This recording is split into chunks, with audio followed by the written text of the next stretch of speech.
Hello दोस्तों, आप सभी का स्वागत है संस्कार कोचिंग एकेडमी की ऑनलाइन क्लासों में। तो दोस्तों, हम पढ़ रहे थे वास्तविक संख्याएं, और वास्तविक संख्या में हमने क्या क्या पढ़ लिया भाई। हमने यूक्लिड विभाजन प्रमेय पढ़ ली है और उसकी मदद से हमने एचसीएफ भी निकाला था। और यदि मैं 1.2 की बात करूं तो उसमें हमने क्या क्या सीखा था। हमने एलसीएम और एचसीएफ निकालना सीखा था।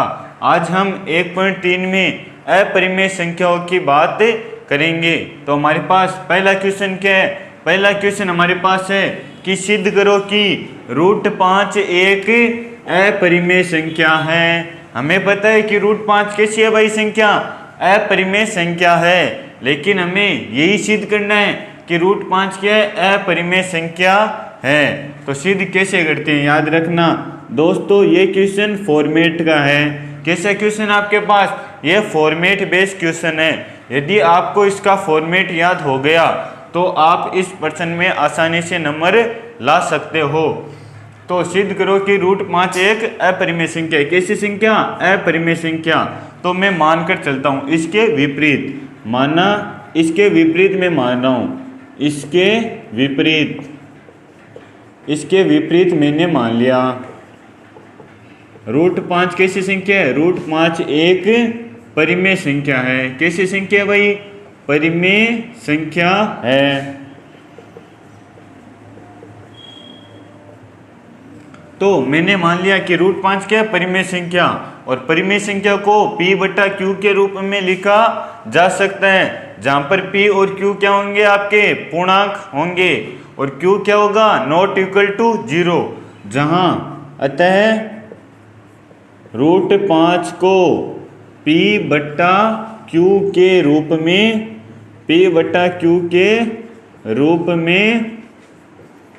लिखा जा सकता है,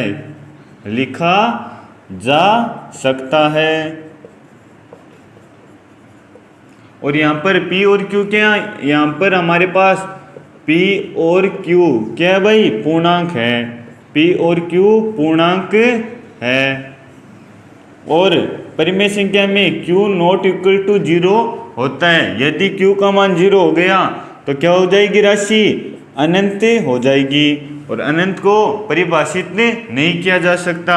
तो हम क्या लिख सकते हैं, √5 को P/Q लिख सकते हैं। क्या लिख सकते हैं भाई, P/Q।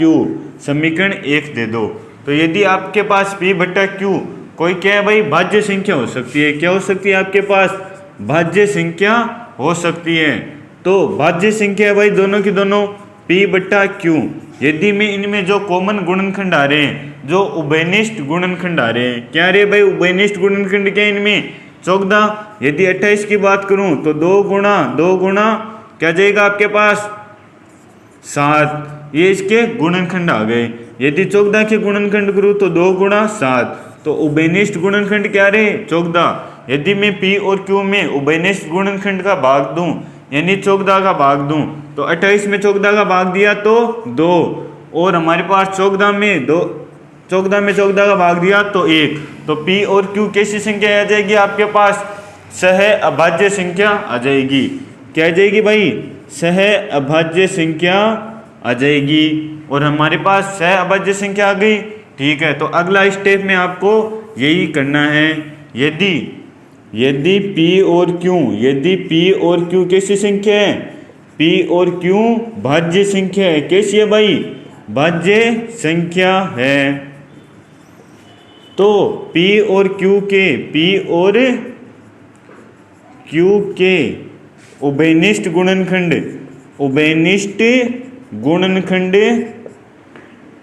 P और Q को उभयनिष्ठ गुणनखंड से विभाजित करने पर, उभयनिष्ठ गुणनखंड से विभाजित कर दो भाई। विभाजित करने पर, विभाजित करेंगे तो हमारे पास क्या आएंगे, जैसे कि 28/14 था, और मैंने क्या किया भाई, उभयनिष्ठ गुणनखंड 14 से भाग दे दिया, तो 2/1 क्या ही भाई, अभाज्य संख्या आई। क्या ही, अभाज्य संख्या। तो विभाजित करने पर कोई संख्या आएगी, तो मान लेता हूं A और B अभाज्य संख्याएं प्राप्त होगी। अभाज्य संख्याएं प्राप्त होगी। याद रखना ये संख्या कैसी आएगी हमारे पास, अभाज्य संख्या आएगी। तो मैं √5 को लिख सकता हूँ। यदि कोई कॉमन गुणनखंड है और उनसे काट दिया तो ये कैसा रूप बन गया, a/b का रूप बन गया। क्या दे दो, समीकरण 2 दे दो। अब क्या करना है, समीकरण 2 का वर्ग करना है। समीकरण 2 का वर्ग करने पर तो वर्ग करो भाई, तो √5 का वर्ग किया तो 5, और a का वर्ग किया तो a², और b का वर्ग किया तो b²। यहाँ से b², यानी क्या करो भाई, वज्र गुणा किया तो b² यहाँ आ गया और 5 नीचे चला जाएगा, तो a² बट्टा 5। समीकरण संख्या 3 दे दो। यहाँ पर क्या हो रहा है भाई, a 5 से विभाजित हो रहा है। क्या हो रहा है, समीकरण 3 में a 5 से विभाजित हो रहा है। तो समीकरण 5 में a 5 से विभाजित है। क्या हो रहा है भाई, विभाजित है।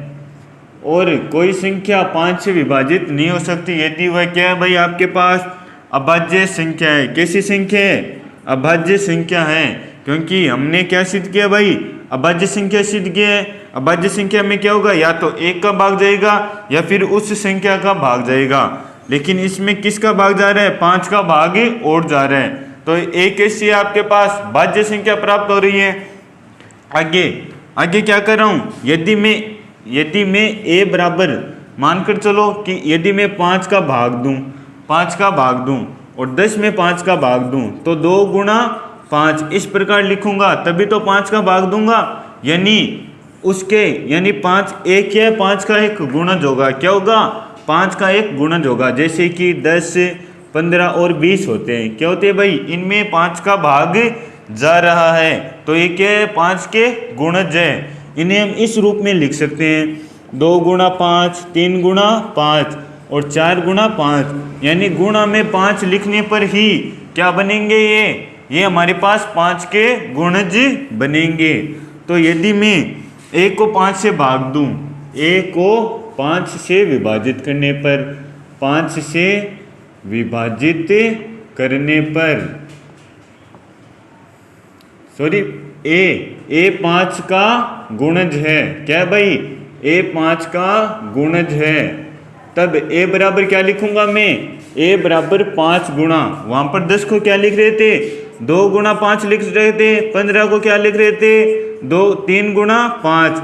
यानी 5 गुणा में कोई संख्या आएगी और वो संख्या मैं क्या मान लेता हूँ, c मान लेता हूँ। क्या मान लेता हूँ भाई, c मान लेता हूँ। तो a बराबर क्या आ जाएगा आपके पास, 5c आ जाएगा। तभी आपका a में 5 का भाग जाएगा, अन्यथा नहीं जाएगा। अब क्या करना है, इसे समीकरण 1 में लगा दो भाई, सॉरी समीकरण 2 में लगा दो। तो √5 यानी a का मान समीकरण 5 में, सॉरी समीकरण 1 में लगाने पर, और समीकरण 1 में लगाओ भाई, तो समीकरण 1 क्या आती है हमारे पास, √5 बराबर a/b, √5 बराबर a/b, और a का मान क्या आपके पास, 5c/b। अब क्या करना है, इसका वर्ग करें। क्या करें भाई, वर्ग करने पर, तो वर्ग करो, हमारे पास क्या आएगा, 5 का √5 का वर्ग किया तो 5, और 5c/b का वर्ग करो तो हमारे पास क्या आ जाएगा, 25c²/b²। और यदि 5 वज्र गुणा कर रहा हूँ, 5 को क्या किया, b² से गुणा कर दिया, और यहाँ पर 25 को 1 से गुणा किया तो 25c²।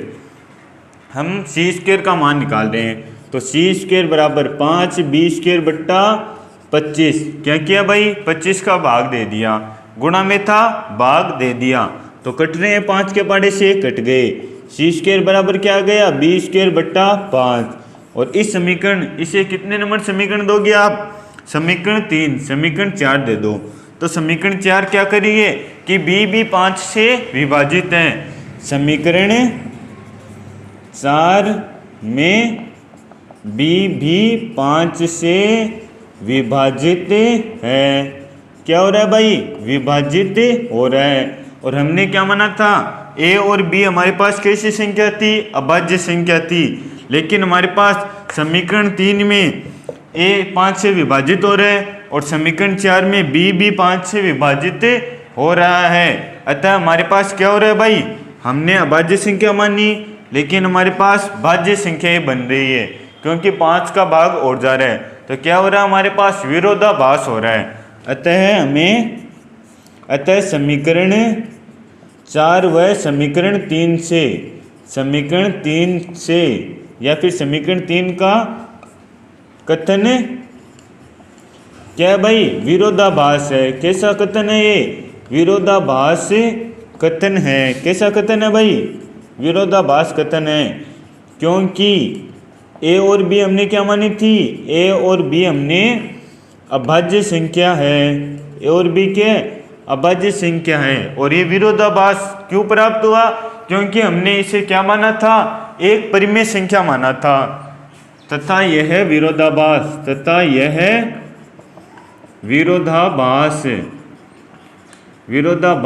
रूट 5 को परिमेय संख्या मानने पर प्राप्त हुआ। परिमेय संख्या मानने पर प्राप्त हुआ। अतः हमारे पास रूट 5 क्या होगी भाई, परिमेय संख्या मानने पर तो विरोधाभास हो रहा है, तो कैसी संख्या होगी हमारे पास, रूट 5 अपरिमेय संख्या होगी। कैसी संख्या होगी भाई, अपरिमेय संख्या होगी। तो इस प्रकार आप आसानी से सिद्ध कर सकते हो। तो आपको क्या याद रखना है, आपको ये स्टेप याद रखना है। पहला स्टेप क्या है कि आप इसके विपरीत रूट 5 को क्या मानोगे, एक परिमेय संख्या मानकर चलोगे। और दूसरा स्टेप क्या है कि रूट 5 को p बटा q के रूप में लिखा जा सकता है, जहां पर p और q क्या होंगे भाई, पूर्णांक, और q नॉट इक्वल टू 0। यदि आपको परिमेय संख्या की परिभाषा आती है तो ये दूसरी लाइन भी आप आसानी से कर सकते हो। तो रूट 5 को लिख दिया p बटा q के रूप में। आगे क्या करोगे, जो इनमें समान गुणनखंड आ रहे हैं उससे विभाजित करोगे और हमारे पास a बटा b का रूप आ गया। और a और b कैसी संख्या होंगी, अभाज्य संख्या होगी। आगे आपको इनको क्या करना है, भाज्य सिद्ध करना है। तो मैंने क्या कर दिया, स्क्वायर कर दिया और b स्क्वायर बराबर क्या गया, a स्क्वायर बटा 5, यानी a में 5 का भाग जा रहा है तो a कैसी संख्या बन गई, भाज्य संख्या बन गई। और आगे a यदि 5 से विभाजित हो रहा है तो a क्या होगा भाई, 5 का कोई गुणज होगा। तो a बराबर 5 से ले लिया और a बराबर 5 सी समीकरण 1 में रखने पर और वर्ग करने पर हमारे पास सी स्क्वायर क्या गया, b स्क्वायर बटा 5, यानी b भी 5 से विभाजित हो रहा है। लेकिन हमने क्या रखा है भाई, अभाज्य संख्या है, लेकिन हमारे पास एक ऐसी संख्या आ रही है, भाज्य संख्या आ रही है, यानी हमारी ये बात का विरोध कर रहा है। और ये विरोध क्यों कर रहे हैं, क्योंकि हमने रूट 5 को क्या माना है, एक परिमेय संख्या माना है। तो विरोधाभास प्राप्त हुआ। अतः हमारे पास रूट 5 कैसी संख्या है, एक अपरिमेय संख्या है। तो आप इस प्रकार के क्वेश्चन कर सकते हो। यदि आपको रूट 7 दे दे, रूट 11 दे दे, रूट 13 दे दे, कोई सी भी संख्या दे दे और आपको पूछ ले कि अपरिमेय संख्या सिद्ध करो, तो आप इस विधि से अपरिमेय संख्या सिद्ध कर सकते हो। तो अब करते हैं दोस्तों अगला क्वेश्चन। तो दूसरा क्वेश्चन क्या हमारे पास कि सिद्ध करना है कि 3 + 2 रूट 5 कैसी संख्या है, एक अपरिमेय संख्या है। तो हमने अभी रूट 5 को अपरिमेय सिद्ध किया है, तरीका आपके पास वही रहेगा। तो क्या मानना है, इसके विपरीत हम मानकर चलते हैं कि इसके विपरीत माना कि 3 + 2 रूट 5 कैसी संख्या है, एक परिमेय संख्या है, एक परिमेय संख्या है। तो मानकर चला मैं कैसी संख्या है भाई, परिमेय संख्या है। यदि कोई विरोधाभास होता है तो कैसी संख्या हो जाएगी, अपरिमेय संख्या होगी। और यदि विरोधाभास नहीं होता है तो कैसी संख्या होगी, परिमेय संख्या होगी। तो आगे क्या करना है, हमें परिमेय संख्या मान ली तो इसे p बटा q के रूप में लिखा जा सकता है। अतः 3 + 2 रूट 5 को p बटा q के रूप में लिखा जा सकता है।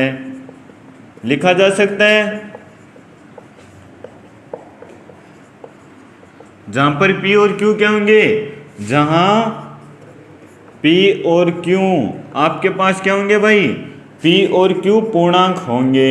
पूर्णांक का मतलब माइनस अनंत से प्लस अनंत के बीच की संख्याएं पूर्णांक होंगे। और Q क्या होगा, नॉट इक्वल टू 0 होगा, यानी Q 0 के बराबर नहीं होगा। अतः मैं लिख सकता हूँ 3 + 2 √5 बराबर P बटा Q लिख सकता हूँ। और P और Q के आपके पास कोई पूर्णांक है। आगे हमने क्या सिद्ध किया था √5 में, आगे हमने क्या किया था भाई, P और Q में कोई समान गुणनखंड है तो उसे भाग दे दो, और A और B क्या आ जाएंगे आपके पास, कोई अभाज्य संख्याएं आ जाएगी। पीछे के क्वेश्चन में ऐसा किया था। यहाँ पर कोई प्लस में दे दे तो इस प्रकार आपको नहीं करना है। आपको किस प्रकार करना है ये देखो, √5 कैसी संख्या, एक अपरिमेय संख्या, तो √5 को इस साइड रखो, बाकी सभी को उस साइड भेज दो। तो 2 √5, 3 प्लस का उस साइड जाते माइनस का हो जाएगा, तो P बटा Q -3, और 2 √5 में से घटाओ भाई तो Q लेस आ गया, P -3Q। 2 गुणा में तो इस साइड आते भाग में, तो √5 बराबर P -3Q अपॉन 2Q। तो हमारे पास आ गई समीकरण संख्या 1। समीकरण 1 में देखो LHS हमारे पास बायां भाग कैसा है भाई, अपरिमेय संख्या, और दायां भाग देखो भाई RHS। दायां भाग में देखो P और Q कैसी संख्या है, पूर्णांक संख्या है, और 3 और 2 भी कैसी संख्या है, पूर्णांक संख्या है। तो ये क्या होगा भाई, ये परिमेय संख्या होगी और ये अपरिमेय संख्या। अतः समीकरण 1 में LHS तो अपरिमेय संख्या है, यानी LHS में √5 क्या है भाई, √5 एक अपरिमेय संख्या है, अपरिमेय संख्या है। लेकिन RHS में, लेकिन RHS में क्या है भाई, P -3Q अपॉन Q एक परिमेय संख्या है, क्योंकि P और Q क्या है भाई, पूर्णांक, P और Q पूर्णांक, और P और Q को पूर्णांकों को अंश और हर में लिखने पर कैसी संख्या प्राप्त होगी, परिमेय संख्या, एक परिमेय संख्या प्राप्त होगी। तो हमारे पास क्या कर रहा है, ये विरोध कर रहा है कि इसके बराबर नहीं हो सकता, क्योंकि ये तो क्या है, एक परिमेय संख्या, और ये क्या आपके पास अपरिमेय संख्या।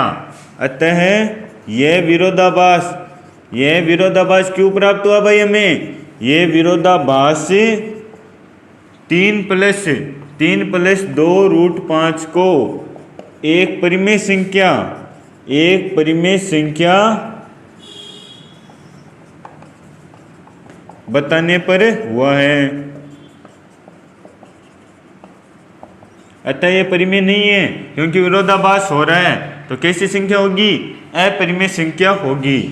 अतः 3 + 2 √5 एक अपरिमेय संख्या है। कैसी संख्या भाई, अपरिमेय संख्या है। तो इस प्रकार आप सीधे कर सकते हो। आपको यदि प्लस माइनस में दे दे तो ये फॉर्मेट आपको लगाना है।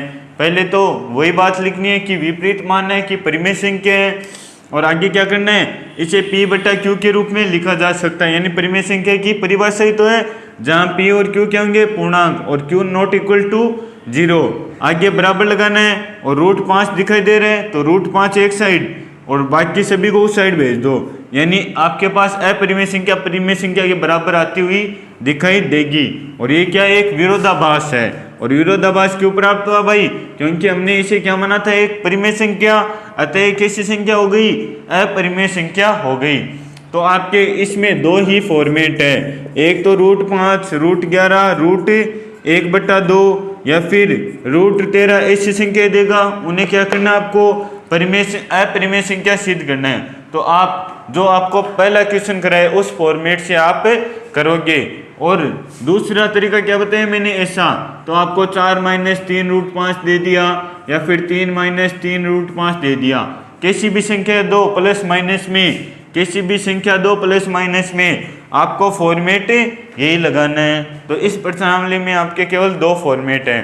तो इसका तीसरा क्वेश्चन तीसरा क्वेश्चन आप खुद करोगे और मुझे कमेंट में बताओगे कि आपसे हुआ या नहीं हुआ। तो दोस्तों आपके इसमें 3 ही क्वेश्चन है।